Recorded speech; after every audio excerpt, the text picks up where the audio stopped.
వాళ్ళ ఇద్దరు ఆడోళ్ళు, వాళ్ళు ఎవరో నాకు పేర్లు తెలియదండి, వాళ్ళిద్దరు ఆడోళ్ళు కూడా వచ్చి కంప్లీట్గా అటాక్ చేసే ధోరణిలో అద్దాలు పగలగొట్టు వాళ్ళు ఇక్కడ అద్దాలు పగలగొట్టేది లేదు, కానీ ఈ ఇద్దరు ఆడోళ్ళు వచ్చేసి కంప్లీట్గా నా గ్లాస్ని బ్యాంగ్ చేయడము, ఒక భయంకరమైన వాతావరణాన్ని ఎవరు మాకు అడ్డొచ్చమో వాళ్ళ మీద దాడి చేస్తామనే ఒక మెసేజ్ ఈరోజు పంపిస్తున్నారు. ఇది 5 సంవత్సరాలు కంప్లీట్గా తెలుగుదేశం కార్యకర్తల మీద నాయకుల మీద దాడి చేయడమే కాకుండా వీళ్ళకి ఎంత ధైర్యం వచ్చిందంటే ఎలక్షన్ కోడ్ స్టార్ట్ అయినాక కూడా ఎవరినంటే బట్టి వాళ్ళని ప్రశ్నించే వాళ్ళని వాళ్ళు అటాక్ చేయడం మొదలు పెడుతున్నారు. బట్ మేము కూడా చెప్తున్నాం తెలుగుదేశం పార్టీ తరఫున, మీరు ఎన్ని దమ్కాయలు ఇచ్చినా ఎవరిని అటాక్ చేసినా కూడా ఎన్నికి తగ్గేదే లేదు. ఇదే విధంగా కోడ్ని ఉల్లంఘించి ఎక్కడెక్కడ వీళ్ళ బ్యానర్లు వేసుకొని ఇంకా ప్రజలను మభ్యపెట్టాలని మోసం చేయాలనుకుంటున్నారో అక్కడున్న ప్రతి ఒక్క తెలుగుదేశం పార్టీ క్యాడర్ని, నాయకుల్ని, కార్యకర్తల్ని నేను విజ్ఞప్తి చేసుకుంటున్నాను. మీకు ఎలక్షన్ కమిషన్ ఒక రైట్ ఇచ్చింది ప్రతి ఒక్క సివిలియన్కి. సివిజిల్ అనే యాప్ ద్వారా ఆ యొక్క ఫోటోలను మీరు డౌన్లోడ్ చేసి వాళ్ళకి కంప్లైంట్ ఇవ్వండి. ఎలక్షన్ కమిషన్ వాళ్ళు వచ్చేసి వాళ్ళకి తీస్తారు. డెఫినెట్గా నేను అందరినీ అప్పీల్ చేసుకుంటున్నాను. ఈరోజు ఈ దాడికి యార్లగడ్డన్న ఇంతమంది కార్యకర్తలు వచ్చి నన్ను కాపాడాల్సి వచ్చింది. నార్మల్ పౌరుడి పరిస్థితి ఏంది రాష్ట్రంలో, ఏంటి వాళ్ళకి సేఫ్టీ? ఈరోజు 60 మంది మూకుమ్మడిగా ఒక మెయిన్ రోడ్లో 5 గంటల ప్రాంతంలో సాయంత్రం వచ్చి అటాక్ చేస్తున్నారు. పోలీస్ డిపార్ట్మెంట్ వాళ్ళు వచ్చి వాళ్ళు నా మీద కంప్లైంట్ పెట్టారంట. ఎందుకంటే నేను ట్రాఫిక్ జామ్ చేస్తున్నానని. నన్ను పోనీకుండా వెనక పక్కన ఒక వెహికల్, ముందు పక్కన ఒక వెహికల్, నా టైర్ల కింద రాళ్లు పెట్టి ఆపేసేసి వాళ్ళు నన్ను అటకాయించి నా మీద దాడి చేయనీకి వస్తుంటే వాళ్ళకి ఆ రాళ్లు కనపట్లేదు పోలీస్ డిపార్ట్మెంట్కి. ఉల్టా నన్ను ట్రాఫిక్ అంతరాయం చేస్తున్నారు కాబట్టి వీళ్ళు పోలీస్ స్టేషన్కి రావాలని చెప్తున్నాను. నేను 100కి కూడా డైల్ చేయడం జరిగింది. దాని సాక్ష్యాలు, నా కంప్లైంట్ డీటెయిల్స్ కూడా కంట్రోల్ రూమ్లో ఉంటాయి. నేను ప్రశ్నిస్తున్నాను, ఎలక్షన్ కమిషన్ ఏం చేస్తా ఉంది? 1 సైడెడ్ ఒత్తాసు పడుతున్న పోలీసుల మీద మీ యొక్క యాక్షన్ ఏంటి? మీరు వచ్చారు కాబట్టి, మీరు ఫోటో తీసుకున్నారు కాబట్టి మీ మీద కంప్లైంట్ ఇస్తారంట. ఓకే, నేను ఇప్పుడు వైసీపీ యొక్క బ్యానర్లని ఫోటో తీసుకుంటే పోలీసులు నా మీద కంప్లైంట్ పెడతారంట. ఏ విధంగా పెడతారో నేను ప్రశ్నిస్తున్నాను, ఎలక్షన్ కమిషన్ ప్రశ్నిస్తున్నాను. దీని మీద తొందరగా ఎలక్షన్ కమిషన్ స్పందించి వాళ్ళ మీద యాక్షన్ తీసుకోవాలని కోరుకుంటున్నాను. నేను కడప నుంచి వచ్చినాను, సొంత పని మీద వస్తూ ఉన్నాను.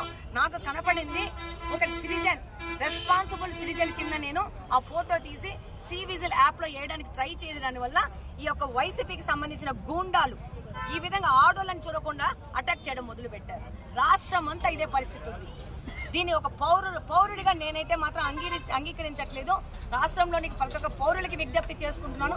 ఎక్కడే కానీ ఈ దాడిని మనము అంగీకరించినామంటే ప్రతి ఒక్కరు వచ్చి మన ఇళ్లలోకి దూరి మనల్ని అటాక్ చేసే పరిస్థితి రాష్ట్రంలో ఉంది. ఓకే రైట్, అది గన్నవరం దగ్గర వైసీపీ ఆఫీస్ దగ్గర టెన్షన్ వాతావరణం కనిపించింది. కడప టీడీపీ అభ్యర్థి రెడ్డప్ప మాధవిరెడ్డిని అక్కడ అడ్డుకున్నారు వైసీపీ కార్యకర్తలు, అలాగే పోలీసులు కూడా అక్కడ అడ్డుకున్నట్టుగా తెలుస్తోంది. అసలు ఇంతకీ తర్వాత ఏం జరిగింది? ఎందుకంటే రెడ్డప్ప మాధవి వర్షన్ విన్నాం, తర్వాత పోలీసులు ఏమైనా దీని మీద లీగల్గా యాక్షన్ తీసుకున్నారా? అలా ఆ విధంగా ముందుకు వెళ్ళే అవకాశం కనిపిస్తుంది. ఎలక్షన్ కమిషన్ ఏమైనా ఎలక్షన్ కమిషన్ రియాక్ట్ అయిందో తెలుసుకునే ప్రయత్నం చేద్దాం. మా ప్రతినిధి రాజేష్ అప్డేట్స్ అందించేందుకు లైవ్లో జాయిన్ అవుతున్నారు ఫోన్ లైన్లో. రాజేష్, ప్రస్తుతం పరిస్థితి అక్కడ సర్దుమణిగిందా? పోలీసులకు సంబంధించి ఏమంటున్నారు? ప్రస్తుతానికి అక్కడ సిచ్యువేషన్ అంతా కూడా సర్దుమణిగింది.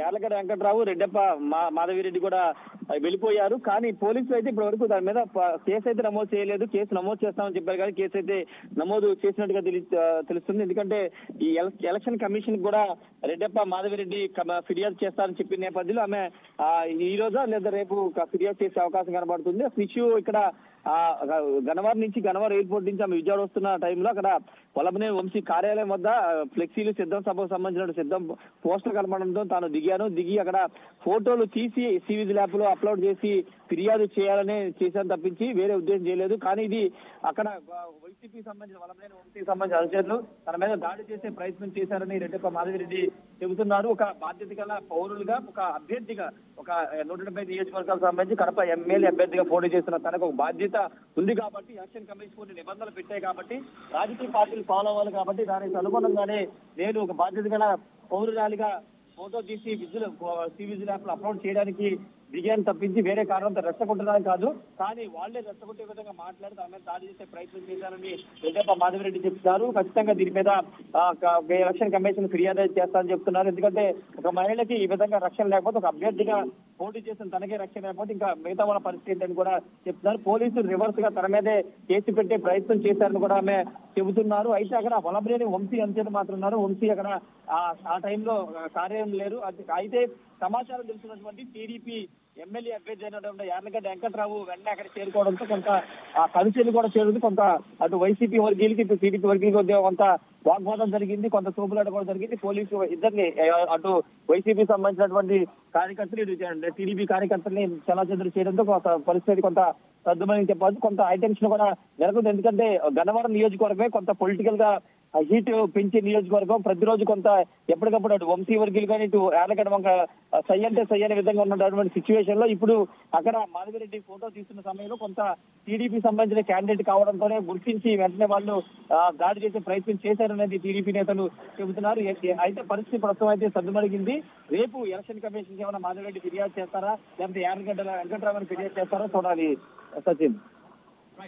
Right Rajesh, thanks for update. So ఇదే అంశానికి సంబంధించి కడప టీడీపీ అభ్యర్థి రెడ్డప్ప మాధవిరెడ్డి రియాక్ట్ అయ్యారు. ఒకసారి ఆమె ఏమన్నారో చూద్దాం. ఓకే, గన్నవరంలో ఉన్న వైసీపీ వాళ్ళకి కోడ్ ఇంకా స్టార్ట్ కాలేదా? గన్నవరంలో ఉన్న ఆఫీసర్లకి ఇంకా కోడ్ స్టార్ట్ కాలేదా? నేను ఎలక్షన్ కమిషన్ అడుగుతున్నాను.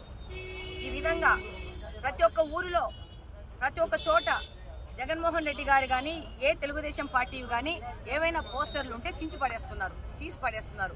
సొంత ప్రాపర్టీలో ఉన్న వాటిల్లో కూడా ఆఫీసర్లు ఎంటర్ అయిపోయి తీసేస్తున్నారు. ఒక్క గన్నవరంలో ఇంకా కోడ్ రాలేదా? కోడ్ ఎప్పుడు వస్తుందో నేను అడుగుతున్నాను. ఈ ఫోటోలు తీస్తుంటే వైసీపీకి సంబంధించిన వాళ్ళ కార్యకర్తలు ఈ విధంగా ఒక మహిళనని చూడకుండా దాడి చేస్తున్నారు. దాడి చేస్తే భయపడతామనుకుంటున్నారా? ఇదిగో చూడండి, మొత్తం నా కారు ముందుకు వచ్చేసేసి వీళ్ళందరూ అటాక్ చేశారు కంప్లీట్గా. వీళ్ళ పేర్లు ఓలుపల్లి మోహనరంగ, మాచినేని బాబు, మేచినేని బాబు, ఆర్ వెంకటేశ్వరరావు, ఆర్వీఆర్ అంట ఆయన పేరు, చిరంజీవి. వాళ్ళ ఇద్దరు ఆడోళ్ళు, వాళ్ళు ఎవరో నాకు పేర్లు తెలియదండి. వాళ్ళిద్దరు ఆడోళ్ళు కూడా వచ్చి కంప్లీట్గా అటాక్ చేసే ధోరణిలో అద్దాలు పగలగొట్టు, వాళ్ళు ఇక్కడ అద్దాలు పగలగొట్టేది లేదు కానీ ఈ ఇద్దరు